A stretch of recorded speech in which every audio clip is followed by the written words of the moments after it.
The Murders in the Rue Morgue by Edgar Allan Poe.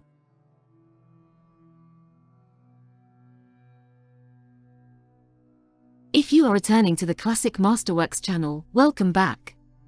If you are new, please don't forget to like and subscribe and hit the bell notification so that you will be made aware of our latest content.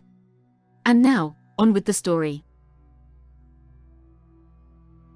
The mental features discoursed of as the analytical are, in themselves, but little susceptible of analysis. We appreciate them only in their effects. We know of them, among other things, that they are always to their possessor, when inordinately possessed, a source of the liveliest enjoyment. As the strong man exults in his physical ability, delighting in such exercises as call his muscles into action, so glories the analyst in that moral activity which disentangles. He derives pleasure from even the most trivial occupations bringing his talent into play. He is fond of enigmas, of conundrums, of hieroglyphics, exhibiting in his solutions of each a degree of acumen which appears to the ordinary apprehension preternatural. His results, brought about by the very soul and essence of method, have, in truth, the whole air of intuition. The faculty of resolution is possibly much invigorated by mathematical study, and especially by that highest branch of it which, unjustly, and merely on account of its retrograde operations, has been called, as if par excellence, analysis. Yet to calculate is not in itself to analyze. A chess player, for example, does the one without effort at the other. It follows that the game of chess, in its effects upon mental character, is greatly misunderstood. I am not now writing a treatise, but simply prefacing a somewhat peculiar narrative by observations very much at random. I will, therefore, take occasion to assert that the higher powers of the reflective intellect are more decidedly and more usefully tasked by the unostentatious game of draughts than by all the elaborate frivolity of chess. In this latter, where the pieces have different and bizarre motions, with various and variable values, what is only complex is mistaken, a not unusual error, for what is profound. The attention is here called powerfully into play. If it flag for an instant, an oversight is committed resulting in injury or defeat. The possible moves being not only manifold but involute, the chances of such oversights are multiplied, and in 9 cases out of 10 it is the more concentrative rather than the more acute player who conquers. In draughts, on the contrary, where the moves are unique and have but little variation, the probabilities of inadvertence are diminished, and the mere attention being left comparatively unemployed, what advantages are obtained by either party are obtained by superior acumen. To be less abstract, let us suppose a game of draughts where the pieces are reduced to 4 kings, and where, of course, no oversight is to be expected. It is obvious that here the victory can be decided, the players being at all equal, only by some recherche movement, the result of some strong exertion of the intellect. Deprived of ordinary resources, the analyst throws himself into the spirit of his opponent, identifies himself therewith, and not unfrequently sees thus, at a glance, the sole methods, sometime indeed absurdly simple ones, by which he may seduce into error or hurry into miscalculation. Whist has long been noted for its influence upon what is termed the calculating power, and men of the highest order of intellect have been known to take an apparently unaccountable delight in it, while eschewing chess as frivolous. Beyond doubt there is nothing of a similar nature so greatly tasking the faculty of analysis. The best chess player in Christendom may be little more than the best player of chess, but proficiency in whist implies capacity for success in all those more important undertakings where mind struggles with mind. When I say proficiency, I mean that perfection in the game which includes a comprehension of all the sources whence legitimate advantage may be derived. These are not only manifold but multiform, and lie frequently among recesses of thought altogether inaccessible to the ordinary understanding. To observe attentively is to remember distinctly, and so far, the concentrative chess player will do very well at whist, while the rules of Hoyle, themselves based upon the mere mechanism of the game, are sufficiently and generally comprehensible. Thus to have a retentive memory, and to proceed by the book, are points commonly regarded as the sum total of good playing. But it is in matters beyond the limits of mere rule that the skill of the analyst is evinced. he makes, in silence, a host of observations and inferences. So, perhaps, do his companions, and the difference in the extent of the information obtained lies not so much in the validity of the inference as in the quality of the observation. The necessary knowledge is that of what to observe. Our player confines himself not at all, nor, because the game is the object, does he reject deductions from things external to the game. He examines the countenance of his partner, comparing it carefully with that of each of his opponents. He considers the mode of assorting the cards in each hand, often counting trump by trump, and honor by honor, through the glances bestowed by their holders upon each. He notes every variation of face as the play progresses, gathering a fund of thought from the differences in the expression of certainty, of surprise, of triumph, or of chagrin. From the manner of gathering up a trick he judges whether the person taking it can make another in the suit. He recognizes what is played through feint by the manner with which it is thrown upon the table. A casual or inadvertent word, the accidental dropping or turning of a card, with the accompanying anxiety or carelessness in regard to its concealment, the counting of the tricks, with the order of their arrangement, embarrassment, hesitation, eagerness or trepidation, all afford, to his apparently intuitive perception, indications of the true state of affairs. The first 2 or 3 rounds having been played, he is in full possession of the contents of each hand, and thenceforward puts down his cards with as absolute a precision of purpose as if the rest of the party had turned outward the faces of their own. The analytical power should not be confounded with ample ingenuity, for while the analyst is necessarily ingenious, the ingenious man is often remarkably incapable of analysis. The constructive or combining power, by which ingenuity is usually manifested, and to which the phrenologists, I believe erroneously, have assigned a separate organ, supposing it a primitive faculty, has been so frequently seen in those whose intellect bordered otherwise upon idiocy, as to have attracted general observation among writers on morals. Between ingenuity and the analytic ability there exists a difference far greater, indeed, than that between the fancy and the imagination, but of a character very strictly analogous. It will be found, in fact, that the ingenious are always fanciful, and the truly imaginative never otherwise than analytic. The narrative which follows will appear to the reader somewhat in the light of a commentary upon the propositions just advanced.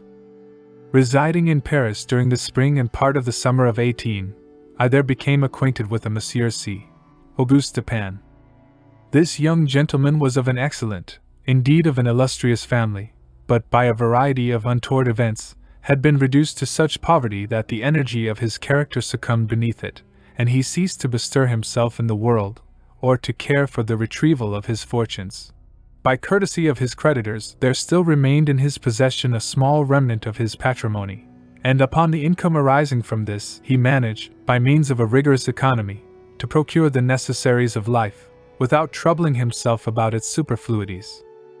Books, indeed, were his sole luxuries, and in Paris these are easily obtained.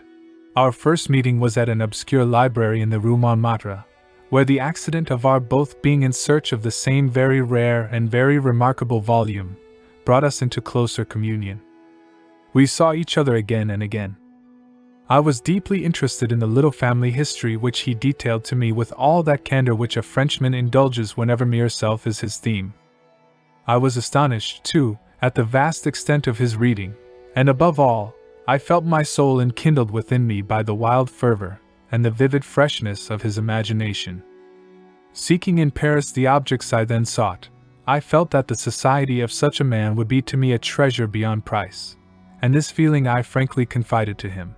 It was at length arranged that we should live together during my stay in the city, and as my worldly circumstances were somewhat less embarrassed than his own, I was permitted to be at the expense of renting and furnishing in a style which suited the rather fantastic gloom of our common temper, a time-eaten and grotesque mansion, long deserted through superstitions into which we did not inquire, and tottering to its fall in a retired and desolate portion of the Faubourg Saint-Germain. Had the routine of our life at this place been known to the world, we should have been regarded as madmen, although, perhaps, as madmen of a harmless nature. Our seclusion was perfect. We admitted no visitors. Indeed, the locality of our retirement had been carefully kept a secret from my own former associates, and it had been many years since Dupin had ceased to know or be known in Paris. We existed within ourselves alone. It was a freak of fancy in my friend, for what else shall I call it, to be enamored of the night for her own sake, and into this bizarrerie, as into all his others, I quietly fell, giving myself up to his wild whims with a perfect abandon. The sable divinity would not herself dwell with us always, but we could counterfeit her presence. At the first dawn of the morning we closed all the messy shutters of our old building, lighting a couple of tapers which, strongly perfumed, threw out only the ghastliest and feeblest of rays. By the aid of these we then busied our souls in dreams, reading, writing, or conversing, until warned by the clock of the advent of the true darkness. Then we sallied forth into the streets arm in arm, continuing the topics of the day, or roaming far and wide until a late hour, seeking, amid the wild lights and shadows of the populous city, that infinity of mental excitement which quiet observation can afford. At such times I could not help remarking and admiring, although from his rich ideality I had been prepared to expect it, a peculiar analytic ability in Dupin. He seemed, too, to take an eager delight in its exercise, if not exactly in its display, and did not hesitate to confess the pleasure thus derived. He boasted to me, with a low chuckling laugh, that most men, in respect to himself, wore windows in their bosoms, and was wont to follow up such assertions by direct and very startling proofs of his intimate knowledge of my own. His manner at these moments was frigid and abstract. His eyes were vacant in expression, while his voice, usually a rich tenor, rose into a treble which would have sounded petulantly but for the deliberateness and entire distinctness of the enunciation. Observing him in these moods, I often dwelt meditatively upon the old philosophy of the bipart soul, and amused myself with the fancy of a double Dupin, the creative and the resolvent. Let it not be supposed, from what I have just said, that I am detailing any mystery, or penning any romance. What I have described in The Frenchman was merely the result of an excited, or perhaps of a diseased intelligence. But of the character of his remarks at the periods in question an example will best convey the idea. We were strolling one night down a long dirty street in the vicinity of the Palais Royal. Being both, apparently, occupied with thought, either of us had spoken a syllable for 15 minutes at least. All at once Dupin broke forth with these words. "He is a very little fellow, that's true, and would do better for the Theatre des Varietés. There can be no doubt of that."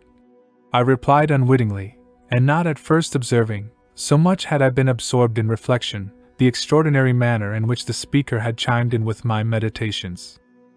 In an instant afterward I recollected myself, and my astonishment was profound. "Dupin," said I gravely, "this is beyond my comprehension. I do not hesitate to say that I am amazed, and can scarcely credit my senses. How was it possible you should know I was thinking of?" Here I paused, to ascertain beyond a doubt whether he really knew of whom I thought.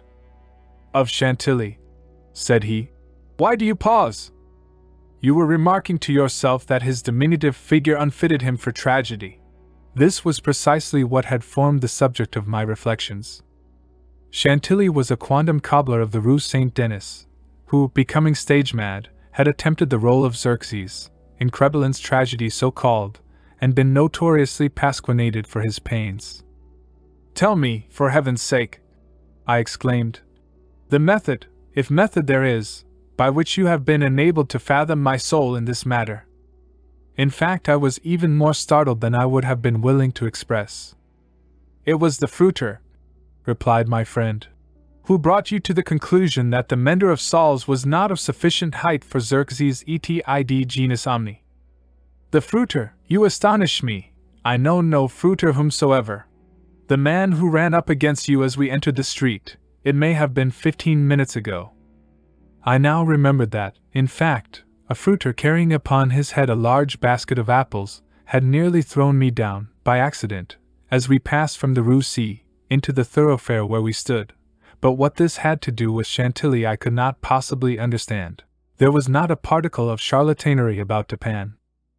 "I will explain," he said, "and that you may comprehend all clearly, we will first retrace the course of your meditations, from the moment in which I spoke to you until that of the rencontre with the fruiter in question. The larger links of the chain run thus: Chantilly, Orion, Dr. Nichols, Epicurus, stereotomy, the street stones, the fruiter. There are few persons who have not, at some period of their lives, amused themselves in retracing the steps by which particular conclusions of their own minds have been attained. The occupation is often full of interest, and he who attempts it for the first time is astonished by the apparently illimitable distance and incoherence between the starting point and the goal. What, then, must have been my amazement when I heard the Frenchman speak what he had just spoken, and when I could not help acknowledging that he had spoken the truth. He continued, "We had been talking of horses, if I remember right, just before leaving the Rue C. This was the last subject we discussed. As we crossed into this street, a fruiter, with a large basket upon his head, brushing quickly past us, thrust you upon a pile of paving stones collected at a spot where the causeway is undergoing repair. You stepped upon one of the loose fragments, slipped, slightly strained your ankle, appeared vexed or sulky, muttered a few words, turned to look at the pile, and then proceeded in silence. I was not particularly attentive to what you did, but observation has become with me, of late, a species of necessity. You kept your eyes upon the ground, glancing, with a petulant expression, at the holes and ruts in the pavement, so that I saw you were still thinking of the stones, until we reached a little alley called La Martine, which has been paved, by way of experiment, with the overlapping and riveted blocks. Here your countenance brightened up, and perceiving your lips move, I could not doubt that you murmured the word stereotomy, a term very effectively applied to this species of pavement. I knew that you could not say to yourself stereotomy without being brought to think of atomies, and thus of the theories of Epicurus. And since, when we discussed this subject not very long ago, I mentioned to you how singularly, yet with how little notice, the vague guesses of that noble Greek had met with confirmation in the late nebular cosmogony, I felt that you could not avoid casting your eyes upward to the great nebula in Orion, and I certainly expected that you would do so. You did look up, and I was now assured that I had correctly followed your steps. But in that bitter tirade upon Chantilly, which appeared in yesterday's Musée, the satirist, making some disgraceful allusions to the cobbler's change of name upon assuming the buskin, quoted a Latin line about which we have often conversed. I mean the line, "Perdidit antiquum litera prima sonum." I had told you that this was in reference to Orion, formerly written Urion, and from certain pungencies connected with this explanation, I was aware that you could not have forgotten it. It was clear, therefore, that you would not fail to combine the two ideas of Orion and Chantilly. That you did combine them I saw by the character of the smile which passed over your lips. You thought of the poor cobbler's immolation. So far, you had been stooping in your gait, but now I saw you draw yourself up to your full height. I was then sure that you reflected upon the diminutive figure of Chantilly. At this point I interrupted your meditations to remark that as, in fact, he was a very little fellow, that Chantilly, he would do better at the Theatre des Varietés. Not long after this, we were looking over an evening edition of the Gazette des Tribunaux, when the following paragraphs arrested our attention. Extraordinary murders. This morning, about 3 o'clock, the inhabitants of the Quartier Saint-Roch were aroused from sleep by a succession of terrific shrieks, issuing, apparently, from the 4th story of a house in the Rue Morgue, known to be in the sole occupancy of one Madame L'Espanaye, and her daughter, Mademoiselle Camille L'Espanaye. After some delay, occasioned by a fruitless attempt to procure admission in the usual manner, the gateway was broken in with a crowbar, and 8 or 10 of the neighbors entered accompanied by 2 gendarmes. By this time the cries had ceased, but as the party rushed up the first flight of stairs, 2 or more rough voices in angry contention were distinguished, and seemed to proceed from the upper part of the house. As the second landing was reached, these sounds, also, had ceased and everything remained perfectly quiet. The party spread themselves and hurried from room to room. Upon arriving at a large back chamber in the 4th story, the door of which, being found locked, with the key inside, was forced open, a spectacle presented itself which struck every one present not less with horror than with astonishment. The apartment was in the wildest disorder, the furniture broken and thrown about in all directions.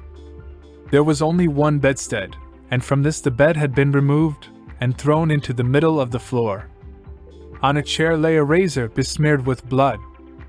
On the hearth were 2 or 3 long and thick tresses of gray human hair, also dabbled in blood, and seeming to have been pulled out by the roots. Upon the floor were found 4 Napoleons, an earring of topaz, 3 large silver spoons, 3 smaller of metal d'Alger, and 2 bags, containing nearly 4,000 francs in gold. The drawers of a bureau, which stood in one corner, were open, and had been, apparently, rifled, although many articles still remained in them. A small iron safe was discovered under the bed, not under the bedstead. It was open, with the key still in the door. It had no contents beyond a few old letters, and other papers of little consequence.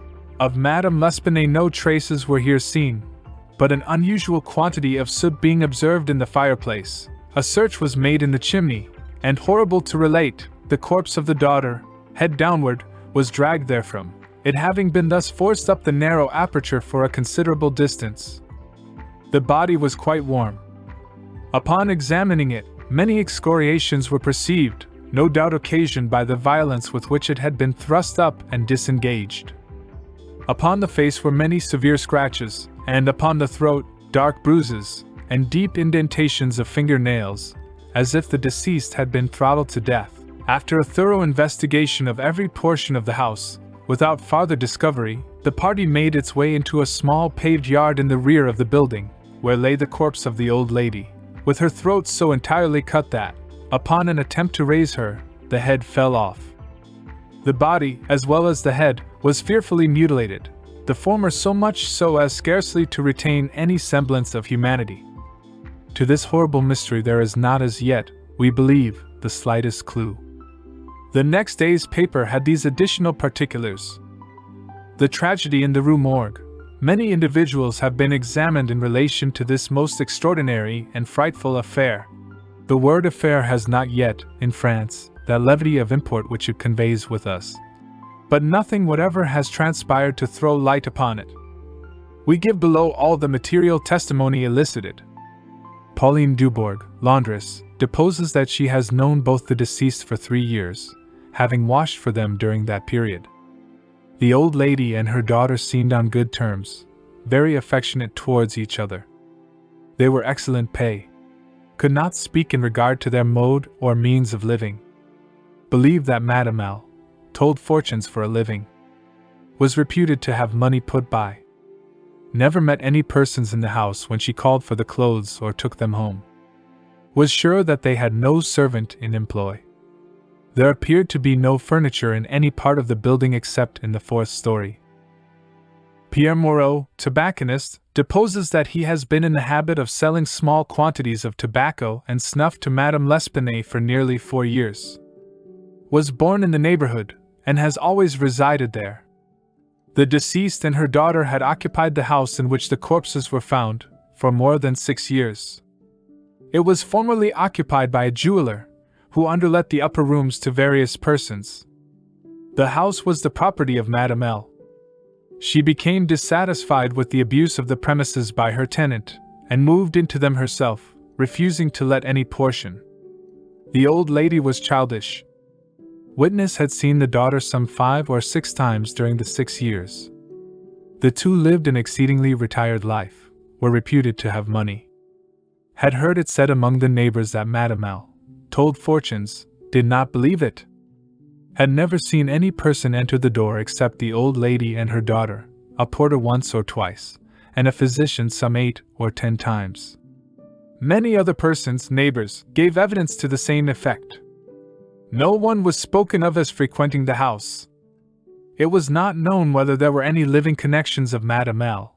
and her daughter. The shutters of the front windows were seldom opened. Those in the rear were always closed, with the exception of the large back room, 4th story. The house was a good house, not very old. Isidore Musat, gendarme, deposes that he was called to the house about 3 o'clock in the morning, and found some 20 or 30 persons at the gateway, endeavoring to gain admittance. Forced it open, at length, with a bayonet, not with a crowbar. Had but little difficulty in getting it open, on account of its being a double or folding gate, and bolted neither at bottom nor top. The shrieks were continued until the gate was forced, and then suddenly ceased. They seemed to be screams of some person, or persons, in great agony, were loud and drawn out, not short and quick. Witness led the way upstairs. Upon reaching the first landing, heard two voices in loud and angry contention, the one a gruff voice, the other much shriller, a very strange voice. Could distinguish some words of the former, which was that of a Frenchman. Was positive that it was not a woman's voice. Could distinguish the words sacre and diable. The shrill voice was that of a foreigner. Could not be sure whether it was the voice of a man or of a woman. Could not make out what was said, but believed the language to be Spanish. The state of the room and of the bodies was described by this witness as we described them yesterday. Henri Duval, a neighbor, and by trade a silversmith, deposes that he was one of the party who first entered the house. Corroborates the testimony of Musette in general. As soon as they forced an entrance, they reclosed the door, to keep out the crowd, which collected very fast, notwithstanding the lateness of the hour. The shrill voice, this witness thinks, was that of an Italian. Was certain it was not French. Could not be sure that it was a man's voice.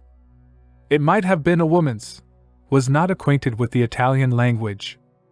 Could not distinguish the words, but was convinced by the intonation that the speaker was an Italian. Knew Madame L. and her daughter. Had conversed with both frequently. Was sure that the shrill voice was not that of either of the deceased. Odenheimer, restaurateur. This witness volunteered his testimony. Not speaking French, was examined through an interpreter. Is a native of Amsterdam. Was passing the house at the time of the shrieks. They lasted for several minutes, probably 10.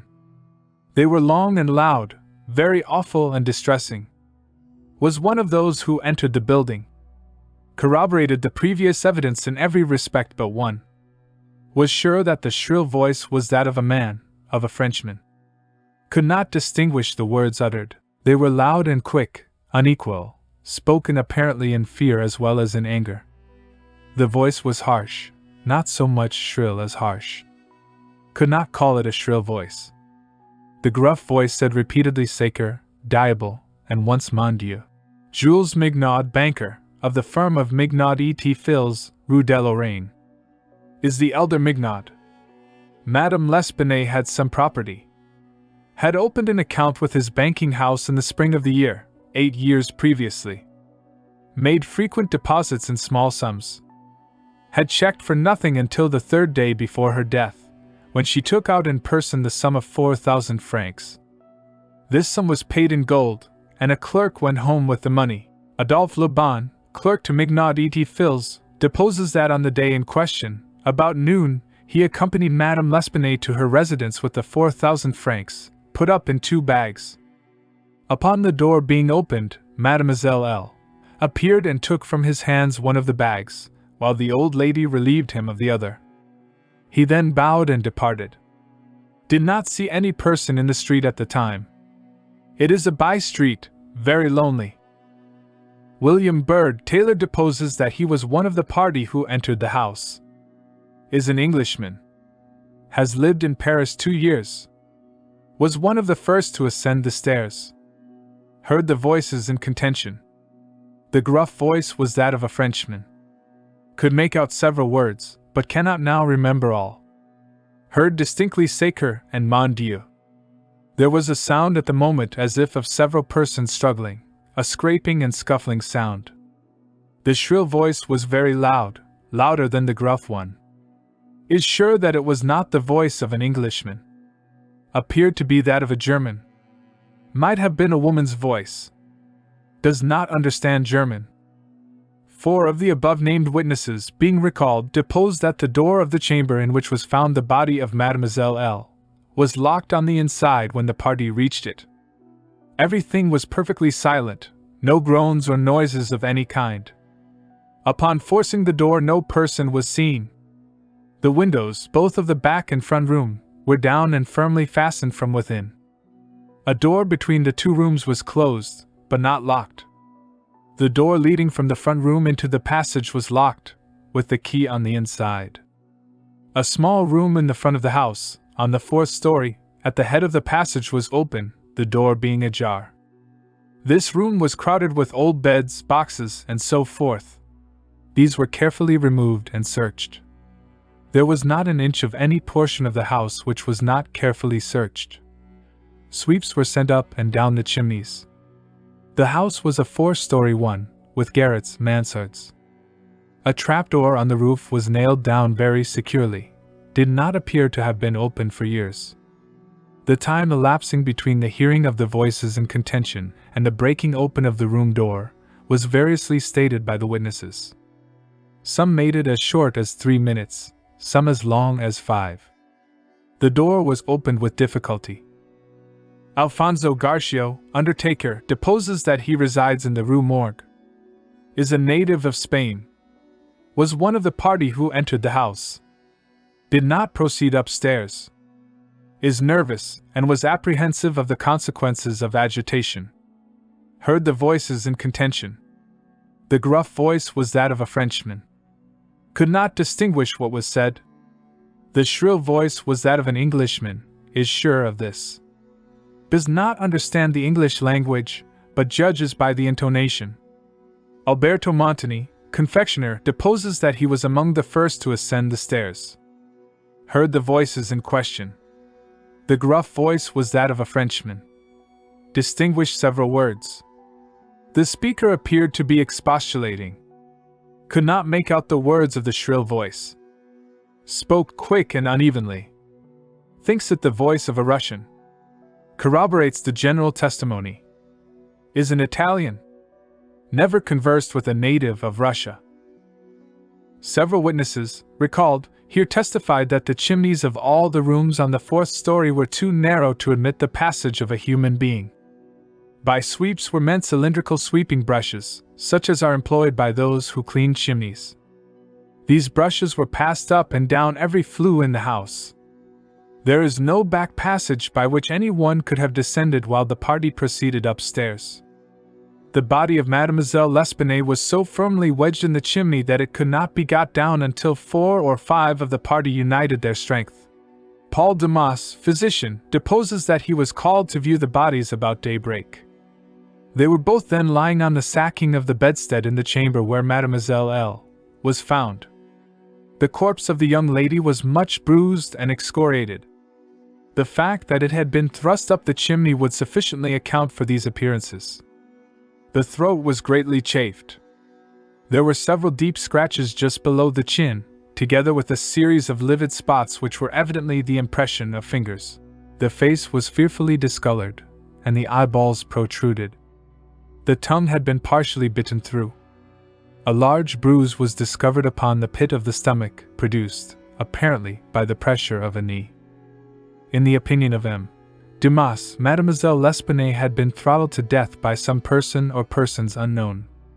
The corpse of the mother was horribly mutilated. All the bones of the right leg and arm were more or less shattered. The left tibia much splintered, as well as all the ribs of the left side. Whole body dreadfully bruised and discolored. It was not possible to say how the injuries had been inflicted. A heavy club of wood, or a broad bar of iron, a chair, any large, heavy, and obtuse weapon would have produced such results, if wielded by the hands of a very powerful man. No woman could have inflicted the blows with any weapon. The head of the deceased, when seen by witness, was entirely separated from the body, and was also greatly shattered. The throat had evidently been cut with some very sharp instrument, probably with a razor. Alexandre Etienne, surgeon, was called with M. Dumas to view the bodies. Corroborated the testimony and the opinions of M. Dumas. Nothing farther of importance was elicited, although several other persons were examined. A murder so mysterious, and so perplexing in all its particulars, was never before committed in Paris, if indeed a murder has been committed at all. The police are entirely at fault, an unusual occurrence in affairs of this nature. There is not, however, the shadow of a clue apparent. The evening edition of the paper stated that the greatest excitement still continued in the Quartier Saint-Roch, that the premises in question had been carefully researched, and fresh examinations of witnesses instituted, but all to no purpose. A postscript, however, mentioned that Adolphe Le Bon had been arrested and imprisoned, although nothing appeared to criminate him, beyond the facts already detailed. Dupin seemed singularly interested in the progress of this affair, at least so I judged from his manner, for he made no comments. It was only after the announcement that Le Bon had been imprisoned that he asked me my opinion respecting the murders. I could merely agree with all Paris in considering them an insoluble mystery. I saw no means by which it would be possible to trace the murderer. "We must not judge of the means," said Dupin, "by this shell of an examination. The Parisian police, so much extolled for acumen, are cunning, but no more. There is no method in their proceedings, beyond the method of the moment. They make a vast parade of measures, but not unfrequently these are so ill adapted to the objects proposed, as to put us in mind of Monsieur Jourdain's calling for his robe de chambre, pour mieux entendre la musique. The results attained by them are not unfrequently surprising, but for the most part are brought about by simple diligence and activity. When these qualities are unavailing, their schemes fail. Vidocq, for example, was a good guesser and a persevering man. But without educated thought, he erred continually by the very intensity of his investigations. He impaired his vision by holding the object too close. He might see, perhaps, 1 or 2 points with unusual clearness, but in so doing he, necessarily, lost sight of the matter as a whole. Thus there is such a thing as being too profound. Truth is not always in a well. In fact, as regards the more important knowledge, I do believe that she is invariably superficial. The depth lies in the valleys where we seek her, and not upon the mountain tops where she is found. The modes and sources of this kind of error are well typified in the contemplation of the heavenly bodies. To look at a star by glances, to view it in a sidelong way, by turning toward it the exterior portions of the retina, more susceptible of feeble impressions of light than the interior, is to behold the star distinctly, is to have the best appreciation of its luster, a luster which grows dim just in proportion as we turn our vision fully upon it. A greater number of rays actually fall upon the eye in the latter case, but in the former, there is the more refined capacity for comprehension. By undue profundity we perplex and enfeeble thought, and it is possible to make even Venus herself vanish from the firmament by a scrutiny too sustained, too concentrated, or too direct. As for these murders, let us enter into some examinations for ourselves, before we make up an opinion respecting them. An inquiry will afford us amusement. I thought this an odd term, so applied, but said nothing. And besides, Le Bon once rendered me a service for which I am not ungrateful. We will go and see the premises with our own eyes. I know G, the prefect of police, and shall have no difficulty in obtaining the necessary permission. The permission was obtained, and we proceeded at once to the Rue Morgue. This is one of those miserable thoroughfares which intervene between the Rue Richelieu and the Rue Saint-Roch. It was late in the afternoon when we reached it, as this quarter is at a great distance from that in which we resided. The house was readily found, for there were still many persons gazing up at the closed shutters, with an objectless curiosity, from the opposite side of the way. It was an ordinary Parisian house, with a gateway, on one side of which was a glazed watchbox, with a sliding panel in the window, indicating a loge de concierge. Before going in we walked up the street, turned down an alley, and then, again turning, passed in the rear of the building, Dupin, meanwhile examining the whole neighborhood, as well as the house, with a minuteness of attention for which I could see no possible object. Retracing our steps, we came again to the front of the dwelling, rang, and, having shown our credentials, were admitted by the agents in charge. We went upstairs, into the chamber where the body of Mademoiselle L'Espanaye had been found, and where both the deceased still lay. The disorders of the room had, as usual, been suffered to exist. I saw nothing beyond what had been stated in the Gazette des Tribunaux. Dupin scrutinized everything, not excepting the bodies of the victims. We then went into the other rooms, and into the yard, a gendarme accompanying us throughout. The examination occupied us until dark, when we took our departure. On our way home, my companion stepped in for a moment at the office of one of the daily papers. I have said that the whims of my friend were manifold, and that J. les meningiis. For this phrase there is no English equivalent.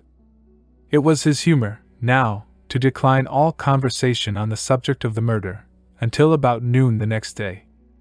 He then asked me, suddenly, if I had observed anything peculiar at the scene of the atrocity. There was something in his manner of emphasizing the word peculiar, which caused me to shudder, without knowing why. No, nothing peculiar, I said. Nothing more, at least, than we both saw stated in the paper. The Gazette, he replied, has not entered, I fear, into the unusual horror of the thing, but dismissed the idle opinions of this print. It appears to me that this mystery is considered insoluble, for the very reason which should cause it to be regarded as easy of solution, I mean for the outre character of its features. The police are confounded by the seeming absence of motive. Not for the murder itself, but for the atrocity of the murder. They are puzzled, too, by the seeming impossibility of reconciling the voices heard in contention, with the facts that no one was discovered upstairs but the assassinated Mademoiselle L'Espanaye, and that there were no means of egress without the notice of the party ascending. The wild disorder of the room, the corpse thrust, with the head downward, up the chimney, the frightful mutilation of the body of the old lady, these considerations, with those just mentioned, and others which I need not mention, have sufficed to paralyze the powers, by putting completely at fault the boasted acumen of the government agents. They have fallen into the gross but common error of confounding the unusual with the abstruse. But it is by these deviations from the plane of the ordinary that reason feels its way, if at all, in its search for the true. In investigations such as we are now pursuing, it should not be so much asked what has occurred, as what has occurred that has never occurred before. In fact, the facility with which I shall arrive, or have arrived, at the solution of this mystery, is in the direct ratio of its apparent insolubility in the eyes of the police. I stared at the speaker in mute astonishment. I am now awaiting, continued he, looking toward the door of our apartment. I am now awaiting a person who, although perhaps not the perpetrator of these butcheries, must have been in some measure implicated in their perpetration. Of the worst portion of the crimes committed, it is probable that he is innocent. I hope that I am right in this supposition, for upon it I build my expectation of reading the entire riddle. I look for the man here, in this room, every moment. It is true that he may not arrive, but the probability is that he will. Should he come, it will be necessary to detain him. Here are pistols, and we both know how to use them when occasion demands their use. I took the pistols, scarcely knowing what I did, or believing what I heard, while Dupin went on, very much as if in a soliloquy. I have already spoken of his abstract manner at such times. His discourse was addressed to myself, but his voice, although by no means loud, had that intonation which is commonly employed in speaking to someone at a great distance. His eyes, vacant in expression, regarded only the wall. That the voices heard in contention, he said, by the party upon the stairs, were not the voices of the women themselves, was fully proved by the evidence. This relieves us of all doubt upon the question whether the old lady could have first destroyed the daughter and afterward have committed suicide. I speak of this point chiefly for the sake of method, for the strength of Madame L'Espanaye would have been utterly unequal to the task of thrusting her daughter's corpse up the chimney as it was found, and the nature of the wounds upon her own person entirely preclude the idea of self-destruction. Murder, then, has been committed by some third party, and the voices of this third party were those heard in contention. Let me now advert, not to the whole testimony respecting these voices, but to what was peculiar in that testimony. Did you observe anything peculiar about it? I remarked that, while all the witnesses agreed in supposing the gruff voice to be that of a Frenchman, there was much disagreement in regard to the shrill, or, as one individual termed it, the harsh voice. That was the evidence itself, said Dupin, but it was not the peculiarity of the evidence. You have observed nothing distinctive. Yet there was something to be observed. The witnesses, as you remark, agreed about the gruff voice. They were here unanimous. But in regard to the shrill voice, the peculiarity is, not that they disagreed, but that, while an Italian, an Englishman, a Spaniard, a Hollander, and a Frenchman attempted to describe it, each one spoke of it as that of a foreigner. Each is sure that it was not the voice of one of his own countrymen. Each likens it, not to the voice of an individual of any nation with whose language he is conversant, but the converse. The Frenchman supposes it the voice of a Spaniard, and might have distinguished some words had he been acquainted with the Spanish. The Dutchman maintains it to have been that of a Frenchman, but we find it stated that not understanding French this witness was examined through an interpreter. The Englishman thinks it the voice of a German, and does not understand German. The Spaniard is sure that it was that of an Englishman, but judges by the intonation altogether, as he has no knowledge of the English.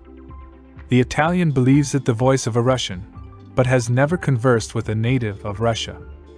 A second Frenchman differs, moreover, with the first, and is positive that the voice was that of an Italian, but, not being cognizant of that tongue, is, like the Spaniard, convinced by the intonation.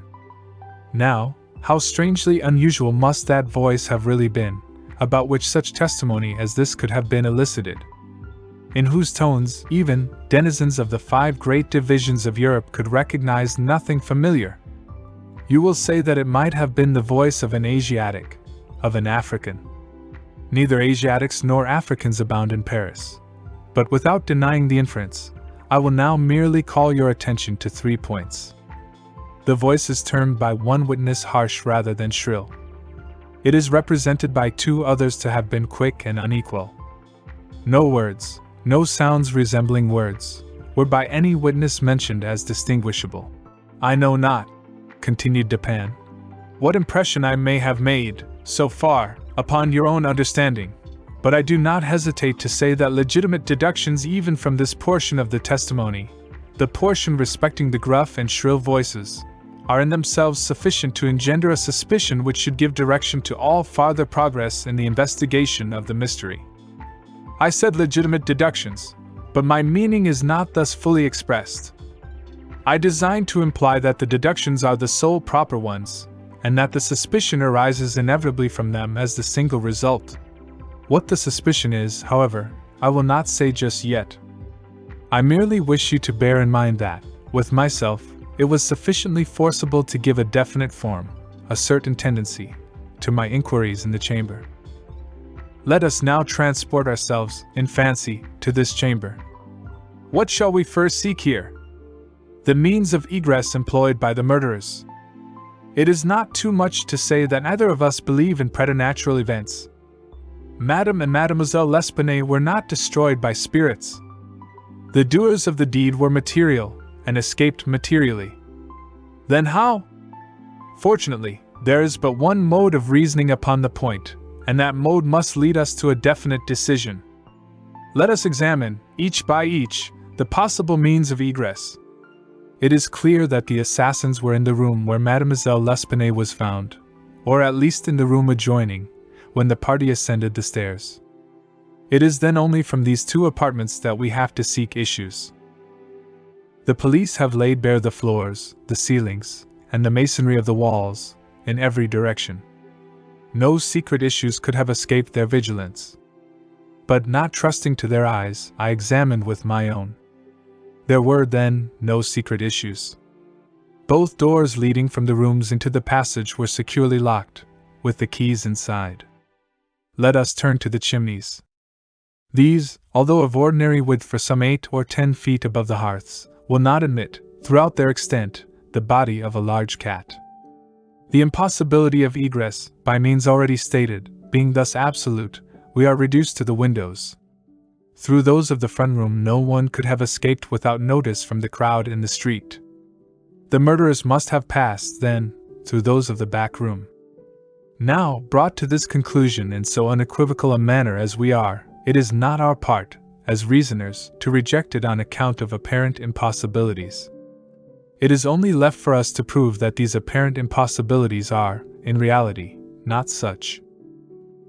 There are 2 windows in the chamber.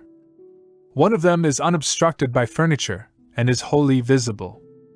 The lower portion of the other is hidden from view by the head of the unwieldy bedstead, which is thrust close up against it. The former was found securely fastened from within. It resisted the utmost force of those who endeavored to raise it. A large gimlet hole had been pierced in its frame to the left, and a very stout nail was found fitted therein, nearly to the head. Upon examining the other window, a similar nail was seen similarly fitted in it, and a vigorous attempt to raise this sash failed also. The police were now entirely satisfied that egress had not been in these directions, and therefore it was thought a matter of supererogation to withdraw the nails and open the windows. My own examination was somewhat more particular, and was so for the reason I have just given, because here it was I knew that all apparent impossibilities must be proved to be not such in reality. I proceeded to think thus, a posteriori. The murderers did escape from one of these windows. This being so, they could not have refastened the sashes from the inside, as they were found fastened, the consideration which put a stop, through its obviousness, to the scrutiny of the police in this quarter. Yet the sashes were fastened. They must, then, have the power of fastening themselves. There was no escape from this conclusion. I stepped to the unobstructed casement, withdrew the nail with some difficulty, and attempted to raise the sash. It resisted all my efforts, as I had anticipated.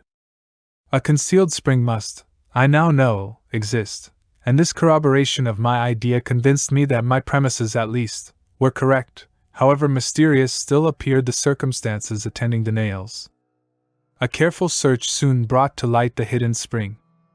I pressed it, and, satisfied with the discovery, forbore to upraise the sash. I now replaced the nail and regarded it attentively. A person passing out through this window might have reclosed it, and the spring would have caught, but the nail could not have been replaced. The conclusion was plain, and again narrowed in the field of my investigations. The assassins must have escaped through the other window. Supposing, then, the springs upon each sash to be the same, as was probable, there must be found a difference between the nails, or at least between the modes of their fixture. Getting upon the sacking of the bedstead, I looked over the headboard minutely at the second casement. Passing my hand down behind the board, I readily discovered and pressed the spring, which was, as I had supposed, identical in character with its neighbor. I now looked at the nail.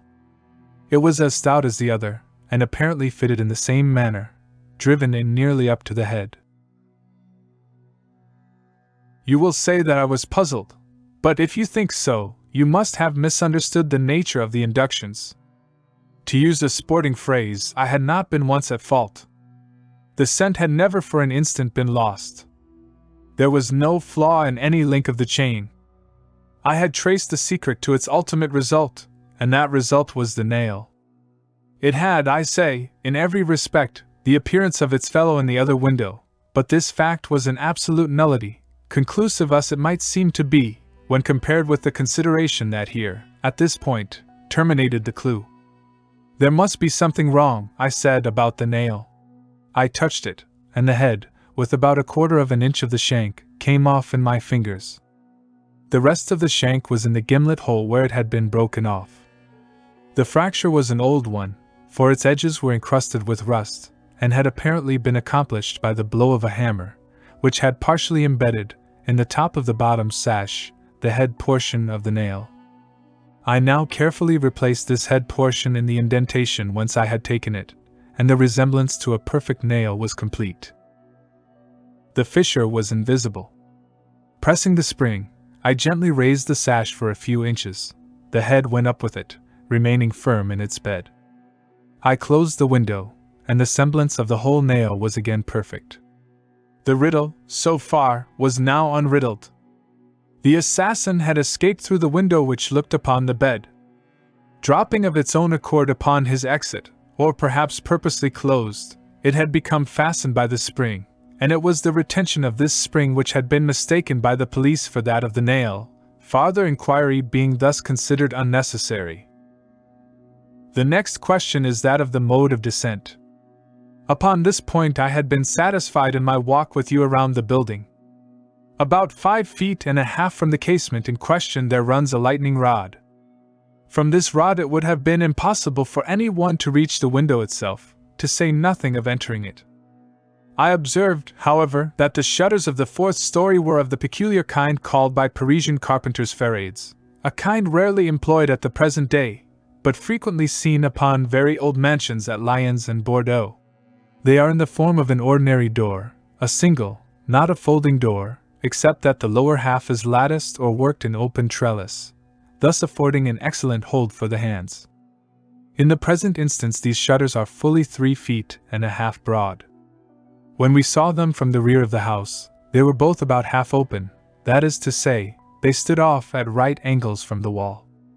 It is probable that the police, as well as myself, examined the back of the tenement, but if so, in looking at these ferrades in the line of their breadth, as they must have done, they did not perceive this great breadth itself, or, at all events, failed to take it into due consideration.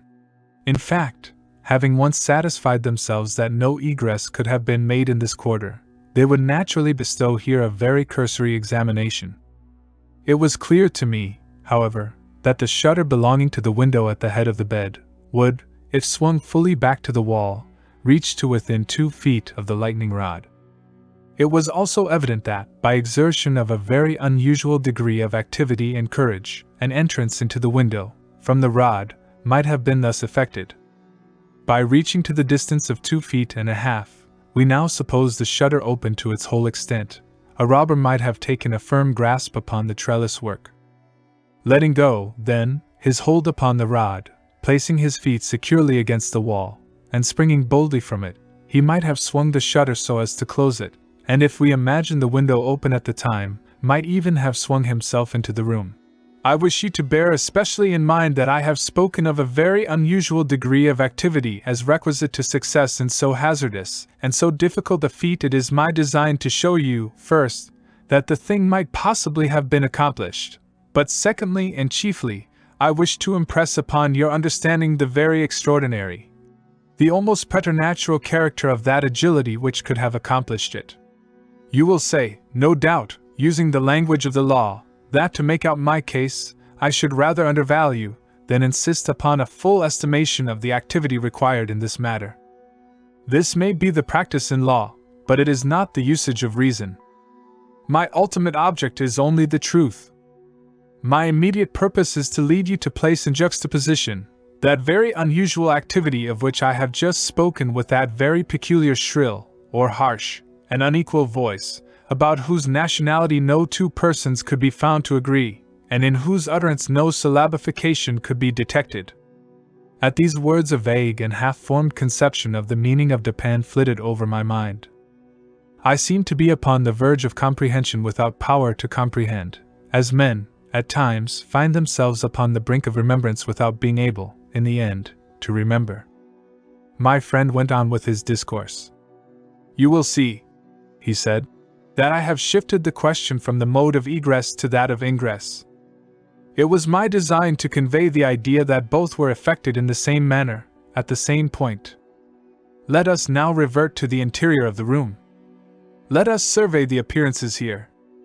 The drawers of the bureau, it is said, had been rifled, although many articles of apparel still remained within them. The conclusion here is absurd. It is a mere guess, a very silly one, and no more. How are we to know that the articles found in the drawers were not all these drawers had originally contained?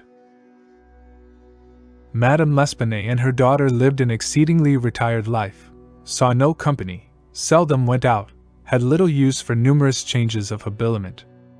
Those found were at least of as good quality as any likely to be possessed by these ladies. If a thief had taken any, why did he not take the best? Why did he not take all? In a word, why did he abandon 4,000 francs in gold to encumber himself with a bundle of linen? The gold was abandoned. Nearly the whole sum mentioned by Monsieur Mignard, the banker, was discovered, in bags, upon the floor. I wish you, therefore, to discard from your thoughts the blundering idea of motive, engendered in the brains of the police by that portion of the evidence which speaks of money delivered at the door of the house. coincidences 10 times as remarkable as this, the delivery of the money, and murder committed within 3 days upon the party receiving it, happen to all of us every hour of our lives, without attracting even momentary notice. Coincidences, in general, are great stumbling blocks in the way of that class of thinkers who have been educated to know nothing of the theory of probabilities, that theory to which the most glorious objects of human research are indebted for the most glorious of illustration. In the present instance, had the gold been gone, the fact of its delivery 3 days before would have formed something more than a coincidence. It would have been corroborative of this idea of motive. But under the real circumstances of the case, if we are to suppose gold the motive of this outrage, we must also imagine the perpetrator so vacillating an idiot as to have abandoned his gold and his motive together. Keeping now steadily in mind the points to which I have drawn your attention, that peculiar voice, that unusual agility, and that startling absence of motive in a murder so singularly atrocious as this, let us glance at the butchery itself. Here is a woman strangled to death by manual strength, and thrust up a chimney, head downward. Ordinary assassins employ no such modes of murder as this. Least of all, do they thus dispose of the murdered. In the manner of thrusting the corpse up the chimney, you will admit that there was something excessively outré, something altogether irreconcilable with our common notions of human action, even when we suppose the actors the most depraved of men. Think, too, how great must have been that strength which could have thrust the body up such an aperture so forcibly that the united vigor of several persons was found barely sufficient to drag it down. Turn, now, to other indications of the employment of a vigor most marvelous. On the hearth were thick tresses, very thick tresses, of grey human hair. These had been torn out by the roots. You are aware of the great force necessary in tearing thus from the head even 20 or 30 hairs together. You saw the locks in question as well as myself. Their roots, a hideous sight, were clotted with fragments of the flesh of the scalp, sure token of the prodigious power which had been exerted in uprooting perhaps 500,000 of hairs at a time. The throat of the old lady was not merely cut, but the head absolutely severed from the body. The instrument was a mere razor. I wish you also to look at the brutal ferocity of these deeds. Of the bruises upon the body of Madame L'Espanaye I do not speak. Monsieur Dumas, and his worthy coadjutor Monsieur Etienne, have pronounced that they were inflicted by some obtuse instrument, and so far these gentlemen are very correct. The obtuse instrument was clearly the stone pavement in the yard, upon which the victim had fallen from the window which looked in upon the bed. This idea, however simple it may now seem, escaped the police for the same reason that the breadth of the shutters escaped them, because, by the affair of the nails, their perceptions had been hermetically sealed against the possibility of the windows having ever been opened at all. If now, in addition to all these things, you have properly reflected upon the odd disorder of the chamber, we have gone so far as to combine the ideas of an agility astounding, a strength superhuman, a ferocity brutal, a butchery without motive, a grotesquerie and horror absolutely alien from humanity, and a voice foreign in tone to the ears of men of many nations, and devoid of all distinct or intelligible syllabification. What result, then, has ensued? What impression have I made upon your fancy? I felt a creeping of the flesh as Dupin asked me the question. A madman, I said, has done this deed, some raving maniac, escaped from a neighboring maison de santé. In some respects, he replied, your idea is not irrelevant. But the voices of madmen, even in their wildest paroxysms, are never found to tally with that peculiar voice heard upon the stairs. Madmen are of some nation, and their language, however incoherent in its words, has always the coherence of syllabification. Besides, the hair of a madman is not such as I now hold in my hand. I disentangled this little tuft from the rigidly clutched fingers of Madame L'Espanaye. Tell me what you can make of it. Dupin, I said, completely unnerved. This hair is most unusual. This is no human hair. I have not asserted that it is, said he. But before we decide this point, I wish you to glance at the little sketch I have here traced upon this paper.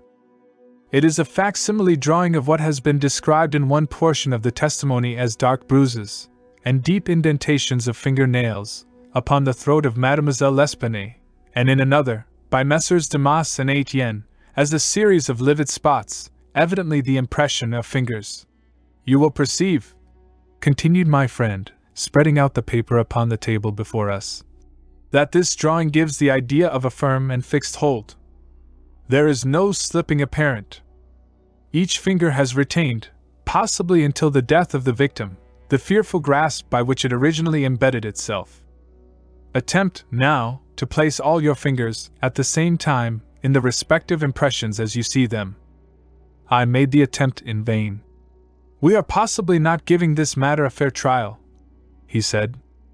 The paper is spread out upon a plain surface, but the human throat is cylindrical. Here is a billet of wood, the circumference of which is about that of the throat. Wrap the drawing around it, and try the experiment again. I did so, but the difficulty was even more obvious than before. This, I said, is the mark of no human hand. Read now, replied Dupin, this passage from Cuvier. It was a minute anatomical and generally descriptive account of the large fulvous orangutan of the East Indian Islands. The gigantic stature, the prodigious strength and activity, the wild ferocity, and the imitative propensities of these mammalia are sufficiently well known to all. I understood the full horrors of the murder at once. The description of the digits, said I, as I made an end of reading, is in exact accordance with this drawing. I see that no animal but an orangutan, of the species here mentioned, could have impressed the indentations as you have traced them. This tuft of tawny hair, too, is identical in character with that of the beast of Cuvier. But I cannot possibly comprehend the particulars of this frightful mystery. Besides, there were two voices heard in contention, and one of them was unquestionably the voice of a Frenchman. True, and you will remember an expression attributed almost unanimously, by the evidence, to this voice, the expression, mon Dieu. This, under the circumstances, has been justly characterized by one of the witnesses, Montagny, the confectioner, as an expression of remonstrance or expostulation. Upon these two words, therefore, I have mainly built my hopes of a full solution of the riddle. A Frenchman was cognizant of the murder. It is possible, indeed it is far more than probable, that he was innocent of all participation in the bloody transactions which took place. The orangutan may have escaped from him. He may have traced it to the chamber, but, under the agitating circumstances which ensued, he could never have recaptured it. It is still at large. I will not pursue these guesses, for I have no right to call them more, since the shades of reflection upon which they are based are scarcely of sufficient depth to be appreciable by my own intellect, and since I could not pretend to make them intelligible to the understanding of another. We will call them guesses then, and speak of them as such. If the Frenchman in question is indeed, as I suppose, innocent of this atrocity, this advertisement which I left last night, upon our return home, at the office of Le Monde, a paper devoted to the shipping interest, and much sought by sailors, will bring him to our residence. He handed me a paper, and I read thus. Caught, in the Bois de Boulogne, early in the morning of the INST, the morning of the murder, owner of very large, tawny orangutan of the Bornese species. The owner, who is ascertained to be a sailor, belonging to a Maltese vessel, may have the animal again, upon identifying it satisfactorily, and paying a few charges arising from its capture and keeping. Call at No. Rue, Faubourg Saint-Germain, au Troisième. How was it possible, I asked, that you should know the man to be a sailor, and belonging to a Maltese vessel? I do not know it, said Dupin. I am not sure of it. Here, however, is a small piece of ribbon, which from its form, and from its greasy appearance, has evidently been used in tying the hair in one of those long queues of which sailors are so fond. Moreover, this knot is one which few besides sailors can tie, and is peculiar to the Maltese. I picked the ribbon up at the foot of the lightning rod. It could not have belonged to either of the deceased. Now if, after all, I am wrong in my induction from this ribbon, that the Frenchman was a sailor belonging to a Maltese vessel, still I can have done no harm in saying what I did in the advertisement. If I am in error, he will merely suppose that I have been misled by some circumstance into which he will not take the trouble to inquire. But if I am right, a great point is gained.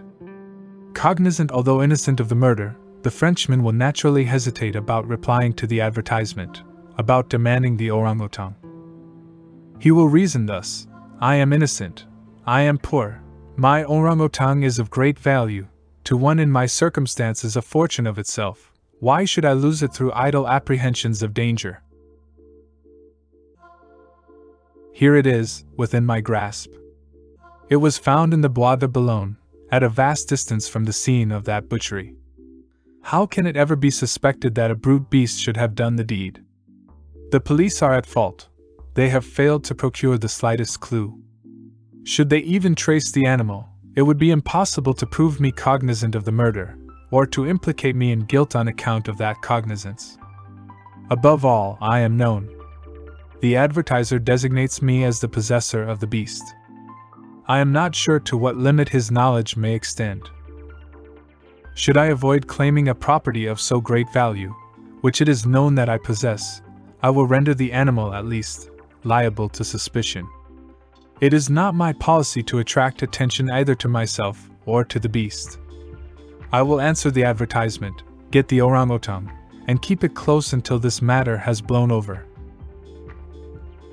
At this moment we heard a step upon the stairs. Be ready, said Dupin, with your pistols, but neither use them nor show them until at a signal from myself. The front door of the house had been left open, and the visitor had entered, without ringing, and advanced several steps upon the staircase. Now, however, he seemed to hesitate. Presently we heard him descending. Dupin was moving quickly to the door, when we again heard him coming up. He did not turn back a second time, but stepped up with decision, and rapped at the door of our chamber. Come in, said Dupin, in a cheerful and hearty tone. A man entered. He was a sailor, evidently, a tall, stout, and muscular-looking person, with a certain daredevil expression of countenance, not altogether unprepossessing. His face, greatly sunburnt, was more than half hidden by whisker and mustachio. He had with him a huge oaken cudgel, but appeared to be otherwise unarmed.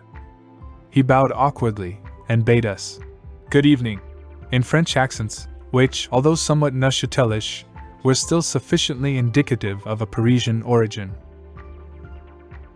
Sit down, my friend, said Dupin. I suppose you have called about the orangutan. Upon my word, I almost envy you the possession of him, a remarkably fine, and no doubt a very valuable animal. How old do you suppose him to be? The sailor drew a long breath, with the air of a man relieved of some intolerable burden, and then replied, in an assured tone, I have no way of telling, but he can't be more than 4 or 5 years old. Have you got him here? Oh no, we had no conveniences for keeping him here. He is at a livery stable in the Rue Morgue, just by. You can get him in the morning. Of course you are prepared to identify the property? To be sure I am, sir. I shall be sorry to part with him, said Dupin. I don't mean that you should be at all this trouble for nothing, sir, said the man. Couldn't expect it. I am very willing to pay a reward for the finding of the animal, that is to say, anything in reason. Well, replied my friend, that is all very fair, to be sure. Let me think, what should I have? Oh, I will tell you. My reward shall be this. You shall give me all the information in your power about these murders in the Rue Morgue. Dupin said the last words in a very low tone, and very quietly. Just as quietly, too, he walked toward the door, locked it, and put the key in his pocket. He then drew a pistol from his bosom and placed it, without the least flurry, upon the table. The sailor's face flushed up as if he were struggling with suffocation. He started to his feet and grasped his cudgel, but the next moment he fell back into his seat, trembling violently, and with the countenance of death itself. He spoke not a word. I pitied him from the bottom of my heart. My friend, said Dupin in a kind tone, You are alarming yourself unnecessarily, you are indeed. We mean you no harm whatever. I pledge you the honor of a gentleman, and of a Frenchman, that we intend you no injury. I perfectly well know that you are innocent of the atrocities in the Rue Morgue. It will not do, however, to deny that you are in some measure implicated in them. From what I have already said, you must know that I have had means of information about this matter, means of which you could never have dreamed. Now the thing stands thus. You have done nothing which you could have avoided, nothing, certainly, which renders you culpable. You were not even guilty of robbery, when you might have robbed with impunity. You have nothing to conceal. You have no reason for concealment. On the other hand, you are bound by every principle of honor to confess all you know. An innocent man is now imprisoned, charged with that crime of which you can point out the perpetrator. The sailor had recovered his presence of mind, in a great measure, while Dupin uttered these words, but his original boldness of bearing was all gone. So help me God, said he, after a brief pause. I will tell you all I know about this affair, but I do not expect you to believe one half I say. I would be a fool indeed if I did. Still, I am innocent, and I will make a clean breast if I die for it. What he stated was, in substance, this. He had lately made a voyage to the Indian archipelago. A party, of which he formed one, landed at Borneo, and passed into the interior on an excursion of pleasure. Himself and a companion had captured the orangutan. This companion dying, the animal fell into his own exclusive possession. After great trouble, occasioned by the intractable ferocity of his captive during the home voyage, he at length succeeded in lodging it safely at his own residence in Paris, where, not to attract toward himself the unpleasant curiosity of his neighbors, he kept it carefully secluded, until such time as it should recover from a wound in the foot, received from a splinter on board ship. His ultimate design was to sell it. Returning home from some sailor's frolic the night, or rather in the morning of the murder, he found the beast occupying his own bedroom, into which it had broken from a closet adjoining, where it had been, as was thought, securely confined. Razor in hand, and fully lathered, it was sitting before a looking-glass, attempting the operation of shaving, in which it had no doubt previously watched its master through the keyhole of the closet. Terrified at the sight of so dangerous a weapon in the possession of an animal so ferocious, and so well able to use it, the man, for some moments, was at a loss what to do. He had been accustomed, however, to quiet the creature, even in its fiercest moods, by the use of a whip, and to this he now resorted. Upon sight of it, the orangutan sprang at once through the door of the chamber, down the stairs, and thence, through a window, unfortunately open, into the street. The Frenchman followed in despair, the ape, razor still in hand, occasionally stopping to look back and gesticulate at its pursuer, until the latter had nearly come up with it. It then again made off. In this manner the chase continued for a long time. The streets were profoundly quiet, as it was nearly 3 o'clock in the morning. In passing down an alley in the rear of the Rue Morgue, the fugitive's attention was arrested by a light gleaming from the open window of Madame L'Espanaye's chamber, in the 4th story of her house. Rushing to the building, it perceived the lightning rod, clambered up with inconceivable agility, grasped the shutter, which was thrown fully back against the wall, and by its means, swung itself directly upon the headboard of the bed. The whole feat did not occupy a minute. The shutter was kicked open again by the orangutan as it entered the room. The sailor, in the meantime, was both rejoiced and perplexed. He had strong hopes of now recapturing the brute, as it could scarcely escape from the trap into which it had ventured, except by the rod, where it might be intercepted as it came down. On the other hand, there was much cause for anxiety as to what it might do in the house. This latter reflection urged the man still to follow the fugitive. A lightning rod is ascended without difficulty, especially by a sailor, but when he had arrived as high as the window, which lay far to his left, his career was stopped. The most that he could accomplish was to reach over so as to obtain a glimpse of the interior of the room. At this glimpse he nearly fell from his hold through excess of horror. Now it was that those hideous shrieks arose upon the night, which had startled from slumber the inmates of the Rue Morgue. Madame L'Espanaye and her daughter, habited in their night clothes, had apparently been occupied in arranging some papers in the iron chest already mentioned, which had been wheeled into the middle of the room. It was open, and its contents lay beside it on the floor. The victims must have been sitting with their backs toward the window, and from the time elapsing between the ingress of the beast and the screams, it seems probable that it was not immediately perceived. The flapping to of the shutter would naturally have been attributed to the wind. As the sailor looked in, the gigantic animal had seized Madame L'Espanaye by the hair, which was loose, as she had been combing it, and was flourishing the razor about her face, in imitation of the motions of a barber. The daughter lay prostrate and motionless. She had swooned. The screams and struggles of the old lady, during which the hair was torn from her head, had the effect of changing the probably pacific purposes of the orangutan into those of wrath. With one determined sweep of its muscular arm it nearly severed her head from her body. The sight of blood inflamed its anger into frenzy. Gnashing its teeth, and flashing fire from its eyes, it flew upon the body of the girl, and embedded its fearful talons in her throat, retaining its grasp until she expired. Its wandering and wild glances fell at this moment upon the head of the bed, over which the face of its master, rigid with horror, was just discernible.